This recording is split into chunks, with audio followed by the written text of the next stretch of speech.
नमस्कार दोस्तों, आप सभी का एक नए वीडियो में बहुत बहुत स्वागत है। दोस्तों, आज के इस वीडियो में हम बात करने वाले हैं बीएसएनएल के 4G नेटवर्क के बारे में। खास तौर पर हम यह जानने की कोशिश करेंगे कि आखिर बीएसएनएल अपने 4G नेटवर्क पर काम कर रही है या नहीं, और अगर कर रही है तो किस लेवल तक काम हो चुका है और अभी किन किन समस्याओं पर बीएसएनएल ज्यादा फोकस कर रही है। दोस्तों, जैसा कि आप सभी जानते हैं कि बीएसएनएल ने ऑफिशियली सितंबर महीने में अपने 4G नेटवर्क को लॉन्च कर दिया था। इस लॉन्च के बाद यूजर्स के बीच काफी उम्मीदें भी बनी थी, लेकिन लॉन्च के बाद बहुत सारे लोगों को बीएसएनएल नेटवर्क में कई तरह की समस्याएं देखने को मिली। इसी वजह से आज भी लोगों के मन में यह सवाल बना रहता है कि क्या बीएसएनएल वाकई में अपने 4G नेटवर्क को सुधार रही है या फिर सब कुछ कागजों में ही है। तो दोस्तों, आज के इस वीडियो में मैं आपको इसी सवाल का क्लियर और ईमानदारी से जवाब देने वाला हूँ, इसलिए वीडियो को लास्ट तक जरूर देखिएगा। दोस्तों, अगर हम ईमानदारी से देखें तो बीएसएनएल अपने नेटवर्क पर लगातार काम कर रही है और यह काम धीरे धीरे ही हो रहा है, लेकिन हो जरूर रहा है। अगर आप पहले की कंडीशन और अभी के नेटवर्क कंडीशन की तुलना करेंगे तो आपको खुद फर्क नजर आएगा। अगर आपके पास पहले से बीएसएनएल का सिम है तो आपने भी यह जरूर नोटिस किया होगा कि पहले के मुकाबले अब बीएसएनएल में नेटवर्क से जुड़ी समस्याएं थोड़ी कम हुई हैं। हालांकि यह भी सच है कि आज भी कुछ जगहों पर समस्याएं बनी हुई हैं। दोस्तों, पहले बीएसएनएल का नेटवर्क काफी ज्यादा अनस्टेबल रहता था। कभी कॉल ड्रॉप, कभी इंटरनेट की स्पीड बहुत स्लो, तो कभी अचानक से नेटवर्क का गायब हो जाना। लेकिन अब पहले के मुकाबले बीएसएनएल का नेटवर्क ज्यादा स्टेबल देखने को मिल रहा है। हालांकि अभी भी कुछ एरिया ऐसे हैं जहां पर आपको नेटवर्क में दिक्कत आ सकती है। इसका एक बड़ा कारण यह है कि टावरों में पावर बैकअप की कमी। बहुत सारे बीएसएनएल टावर ऐसे थे जहां पर बैटरी बैकअप नहीं था।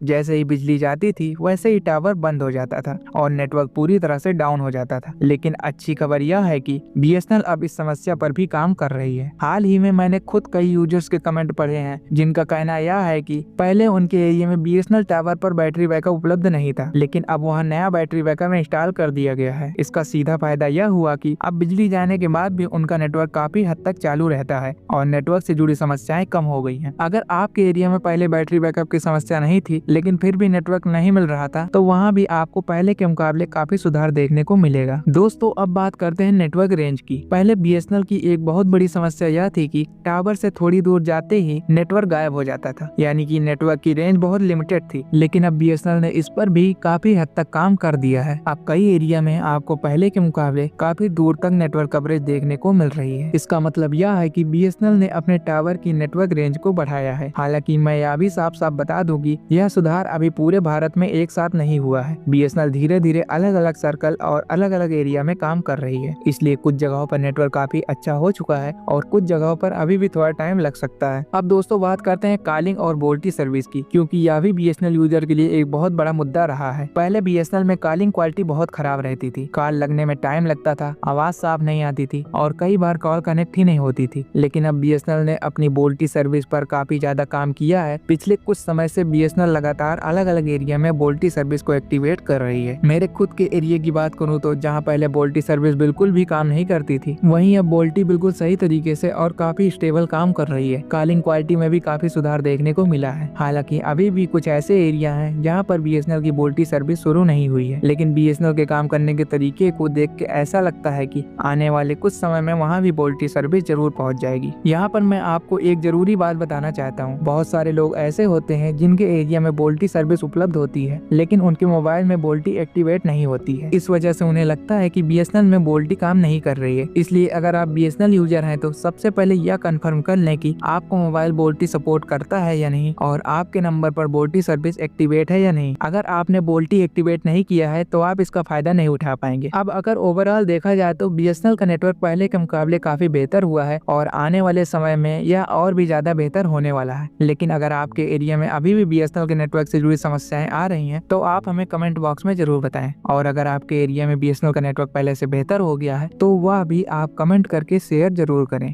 तो दोस्तों, यही थी आज की वीडियो। उम्मीद करते हैं आपको आज की वीडियो पसंद आई होगी। अगर वीडियो पसंद आए तो वीडियो को लाइक कर दीजिए, चैनल को सब्सक्राइब कर दीजिए। चलिए मिलते हैं किसी नए वीडियो में किसी नए टॉपिक के साथ। तब तक के लिए जय हिंद, वंदे मातरम।